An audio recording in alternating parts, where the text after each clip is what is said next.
Hi, I'm Rick Gonzalez, and this is my presentation on motivating high school athletes. This presentation is designed for the high school athlete to understand the psychological factors of motivation and what they can do to develop motivation in their sport. In 1890, Indiana University psychologist Norman Triplett, pictured here on that funny-looking bike, asked a crucial question. Why do cyclists ride faster when they are in a group than when they are alone? As an avid cyclist, Triplett observed that he rode faster when he was with some friends or in a group. And through his observations and research, Triplett discovered that athletes performed better in groups and even better in front of audiences. But why? A theory that emerged as a result was termed social facilitation, in which competition provides the athletes with positive reinforcement and increased arousal. These factors can lead to improved performance. Can you think of a time when you rose to the occasion in competition? To understand how to improve your motivation, we are going to look through the lens of self-determination theory. A self-determined person is one who finds the internal drive to develop and grow. A self-determined person is one who is driven by extrinsic factors and intrinsic factors. A self-determined person is developed through autonomy, competence, and relatedness. A self-determined person has purpose.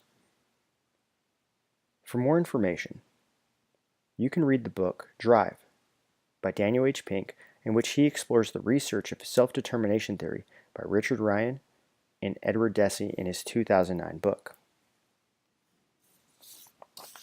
When we look at what drives an athlete, we must look at the reasons we participate in sport.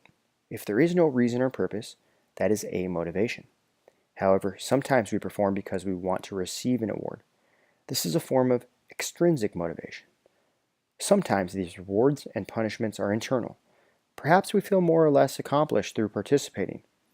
This is still a form of extrinsic motivations, except our reward systems have internalized. Other times we are motivated to participate or perform, but the activity provides no joy. This is still extrinsic motivation. Intrinsic motivation is when the activity is done for the pleasure of the activity itself. Let's give an example. Let's imagine a young athlete. Perhaps you have a similar story, or perhaps you can relate to a similar story. A young athlete starts participating in sport because his or her parents say they will give him an allowance to participate. Or perhaps the parents threaten the child with less fun chores if the child does not participate. This is participating through punishments and rewards. As the child gets a bit older, they may feel part of the team and are motivated to participate because that's where their friends are. Or perhaps they don't want to let everybody down by quitting. Finally, the athlete is participating because it's just what they do. Maybe it's how they identify. Now, these types of motivation are considered extrinsic. At the high school or collegiate level, if an athlete may be motivated by the lure of scholarship, or a professional may be motivated by money, these factors could drive performance and give incentive to practice harder. But it could also lead to burnout. Intrinsic motivation is when the athlete has the desire to play and participate. In order to cultivate a motivating environment, we want to seek behaviors that are intrinsic. And to do that, we need to develop autonomy, competence, and relatedness. And I'm going to share with you 3 stories that highlight these factors and hopefully allow you to commit them to memory. To the left, you have famed boxing trainer and cornerman Angelo Dundee. Now, he was notable for being the cornerman for boxers such as Muhammad Ali, pictured to the right, and Sugar Ray Leonard. In 1957, Dundee was approached by 15-year-old Cassius Clay while working with light heavyweight fighter Willie Pastrana. As Dundee relates, he received a phone call one day by a young man named Cassius Marcellus Clay, who said, "I'm the Golden Gloves champion of Louisville, Kentucky." And he talks about all the fights he won and the championships he intended to win. He said he was going to win the Olympics and the heavyweight champions. And he says, "I want to talk to you and Mr. Pastrana." And Dundee and Mr. Pastrana agreed to have a meeting with this young man. And what he noticed was this young man was speaking a very, very similar language that he grew up hearing. He grew up hearing the old old men talk about boxing. And he said he was speaking their language. Cassius Clay was talking about how much road work did Pastrana do? How many times a day did he eat? How many rounds did he spar? And Dundee saw this kid's hunger. And he saw that this kid wanted to learn. And he was asking the right questions, very intelligent questions. And he said he's worked with 6 champions, and none of them had asked those kind of questions. He knew something was different about this individual. And when Cassius Clay would eventually associate himself with the Nation of Islam, and he changed his name to Muhammad Ali, Dundee remained in his corner. At the assistance of Ali's management and financial affairs, the Nation of Islam could not get Dundee out of Ali's corner. Angelo Dundee would stay with Ali for the duration of his professional boxing career despite Ali's colorful commentary, his political and racial struggles, religious awakenings. Dundee managed to remain a close confidant to Ali. He stayed with Ali during his first championship reign and during his title reclamation after being stripped by the Boxing Commission. Because of this relationship, Ali recommended Dundee to work with Sugar Ray Leonard. And Leonard described Dundee's style as a motivator, offering advice at key moments during fights and helping Leonard develop strategies and tactics. Dundee had dedicated his life to boxing. He wasn't just a motivator. He understood how to train fighters, he understood fighting styles and techniques for fighters during matches, and he used this in-depth understanding of boxing to work with a fighter. A fighter like Sugar Ray Leonard and Muhammad Ali, they didn't need to learn how to fight. They just needed someone to work with them. As evident with Ali and Leonard, he didn't change their styles but rather made suggestions and gave them information they needed to make decisions on their own. His personal relationship with Ali stayed professional, never delving into Ali's politics, social, or financial decisions. His respect for Ali as a fighter would help solidify their friendship even after Ali's retirement. So what can we learn about this? Well, Angelo Dundee understood Muhammad Ali and Sugar Ray Leonard. And through that, he gave them the room to breathe and to use their own style and tactics to fight. And he gave them autonomy. John Wooden, famed basketball coach.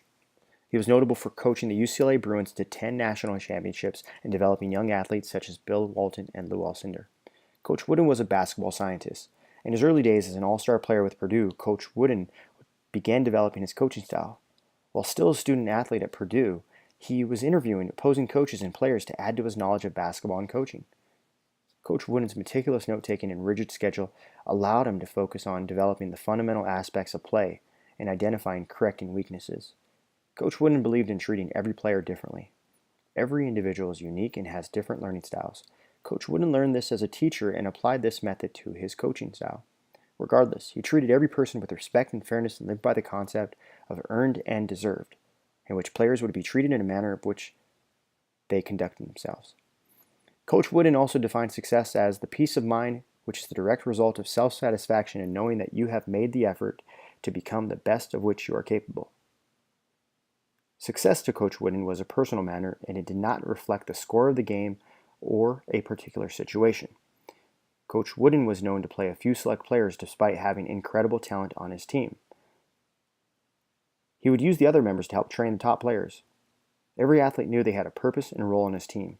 He focused on the fundamentals. In fact, Wooden was so famous for fundamentals that he was also famous for demonstrating in great detail on how to put socks and shoes to his players. What do we learn from John Wooden? We learned that he developed confidence because he fostered an environment of developing the fundamentals. And as we learned from his definition of success, which is the peace of mind, which is a direct result of the self-satisfaction in knowing that you have made the effort to become the best of which you are capable. Notice, he didn't say winning, he said the best of which you are capable. So with that being said, by focusing on the fundamentals of basketball, Coach Wooden was developing the confidence in his players so that when it came down to game time, they could be flexible in face of new challenges. Here's a man that needs very little introduction. LeBron James from Akron, Ohio was drafted in the NBA in 2003 from high school to his hometown team, the Cleveland Cavaliers, where he would play for 7 seasons. He caused a lot of controversy when he left Ohio for Miami in a televised decision. During his 4 years at Miami, his team made it to the NBA Finals 4 times, winning twice. However, LeBron James would leave Miami to return to Ohio again. Why? Because this time he needed something more to drive him. NBA championships weren't enough. In an open letter, James highlights why he decided to return. When I left Cleveland, I was on a mission. I was seeking championships, and we had won 2. But Miami already knew that feeling. Our city hasn't had that feeling in a long, long time. My goal is to still win as many titles as possible, no question. But what's most important for me is bringing one trophy back to Northeast Ohio. I always believed that I'd return to Cleveland and finish my career there. I just didn't know when. After the season, free agency wasn't even a thought. But I have 2 boys and my wife Savannah is pregnant with a girl. I started thinking about what it would be like to raise my family in my hometown. I looked at other teams, but I wasn't going to leave Miami for anywhere except Cleveland. The more time passed, the more it felt right. This is what makes me happy. What LeBron James had demonstrated was relatedness. He had already related to basketball. He had already had the competence and autonomy through his superior play, but now he needed something more. And he had to relate to his hometown to continue that intrinsic motivation, to be a self-determined person. So to be self-determined, you must develop autonomy. Now, as a young high school athlete, you may not have much control over the game of play. Your coach and your parents are going to have a lot more control than you'd like. But you have to focus on what you can control. Focus on your effort. Focus on your attitude. As John Wooden describes, focus on being the best that you are capable of doing. Competence. What are the elements of your sport? What are your strengths and weaknesses within that? Develop your skill set.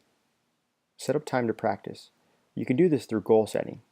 Set small goals so that you can strengthen your weaknesses, or you can develop your skill set within your particular sport or within your particular position. Relatedness. Have a relationship with your sport, your team, your parents, your coaches. They should help motivate and drive you. And most importantly, you should know your why. Understand your purpose. Why is it you play? If you can understand your purpose, you'll have a direction for your goals. Now, we started this presentation just talking about Norman Triplett. Norman Triplett is the father of sports psychology, and his first study was on motivation in sport. And one thing we learned, if there's one thing you take away here, motivation can be enhanced through competition. And so next time you're out there on the practice field or in the weight room, I want you to find a friend and try to develop a little friendly competition. See if it drives you to perform better. Thank you. That's all I have for this presentation. I hope you have a great day.